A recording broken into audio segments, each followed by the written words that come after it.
안녕하세요. 자, 이제는 6번째 시간이 왔습니다. 지난 시간에 고소를 다 못 끝냈습니다. 그러면 고소 다 못 끝낸 거 있죠? 앞부분 이어서 앞부분을 복습하고 그리고 이어서 나가도록 하겠습니다. 여러분, 고소에 대해서 우리는 배우고 있는데요. 이 고소는 중요하다 그랬습니다. 거의 고소는 출제가 아주 자주 되는 부분이 고소예요. 그러면 고소의 의의를 봤죠. 지난번에 고소는 뭐라고요? 고소권자가 수사기관에 대해서 범죄의 사실을 신고한다. 그래서 범인의 처벌을 구하는 의사표시를 하는 걸 말한다. 그래서 수사기관에 대해서 범인의 처벌을 구하는 의사표시를 해야 되는 거지. 법원, 법관에 대해서 아무리 처벌을 구한다 이래도 고소가 되지 않는다 그랬죠. 그러면 고소권자가 한다 그랬고요. 그 다음에 범인의 처벌을 구하는 의사표시가 없으면 고소가 되지 않는다 그랬어요. 그리고 고소 능력은 사실상 의사 능력으로 충분하지 민법상 행위 무능력자도 고소 능력이 있다. 이런 걸 본 겁니다. 그리고 두 번째로 고소의 성격을 배웠어요. 고소의 성격은 비친고죄는 수사의 단서에 불과하지만 친고죄는 수사의 단서이자 소송 조건도 된다 그랬죠. 세 번째로 고소에 대해서 절차를 배웠죠. 네, 고소의 절차에서 고소권자를 봤습니다. 고소권자는 해법, 해사시, 배직경, 신지 이렇게 암기하시라고 그랬어요. 그 다음에 두 번째로 고소의 방법을 봤죠. 고소의 방법은 서면 또는 고소로서 수사기관에 대해서만 한다. 그리고 고소로 고소를 할 때는 수사기관을 고소를 받은 수사기관은 고소조서를 작성해야 되는데 고소조서는 독립한 조서일 필요가 있다 없다? 없다 그랬습니다. 그런 판례를 봤습니다. 고소의 대리도 허용된다 그랬죠. 그 다음에 고소의 제한 문제를 봤죠. 자기 또는 배우자의 직계 존속을 원칙적으로 고소하지 못한다. 예외적으로 성폭법과 그 다음에 가폭법, 가정폭력처벌법 등에 관한 특례법 여기에 대해서는 자기 또는 배우자의 직계 존속도 고소할 수 있다 그랬습니다. 그 다음에 고소기간과 고소기간의 기산점 문제를 배웠어요.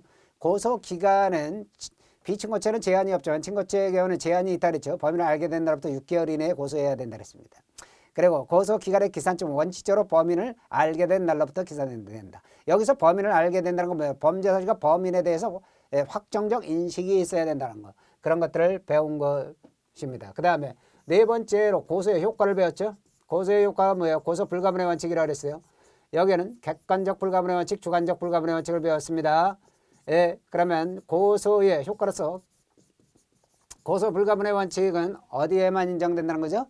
네, 요거는 친고죄에만 인정되는 거예요. 비친고죄에 대해서는 아예 고소의 효과, 고소 불가분의 원칙은 논하지도 않습니다. 그러면 객관적 불가분의 원칙은 어때요?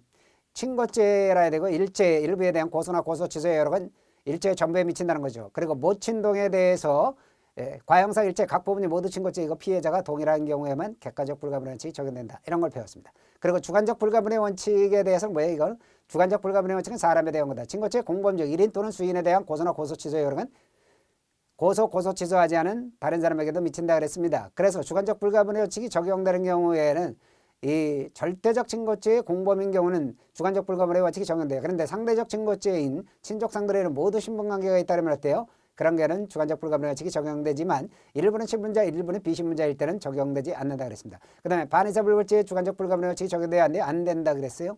그리고 또 적구발 사건의 경우는 주관적 불가분의 원칙이 적용되지 않는다. 그런 걸 배웠습니다. 그러면 이제는 이번 시간에는 고소 취소 5번 그리고 고소권의 보기를 보면 끝나게 되는 거죠. 자, 고소 취소에서는 우리가 뭘 보느냐? 고소 취소의 의의와 절차 그리고 뭘 보느냐? 고소 취소의 효과를 봐요. 의의, 절차, 효과.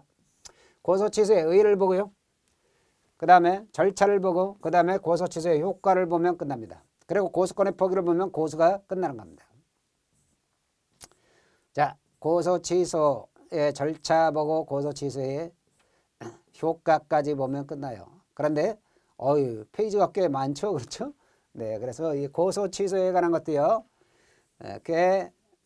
이게 테마가 꽤 큰 부분이 되겠습니다. 그러면 먼저 고소 취소에 대해서는 의, 절차, 효과 이런 순서로 보게 되는데요.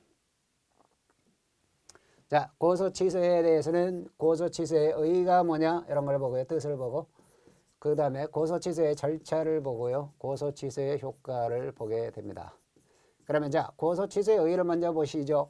고소 취소라는 건 이거예요. 고소를 냈다가 고소를 철회하는 겁니다. 여기서 고소를 냈다가 고소를 취소하잖아요.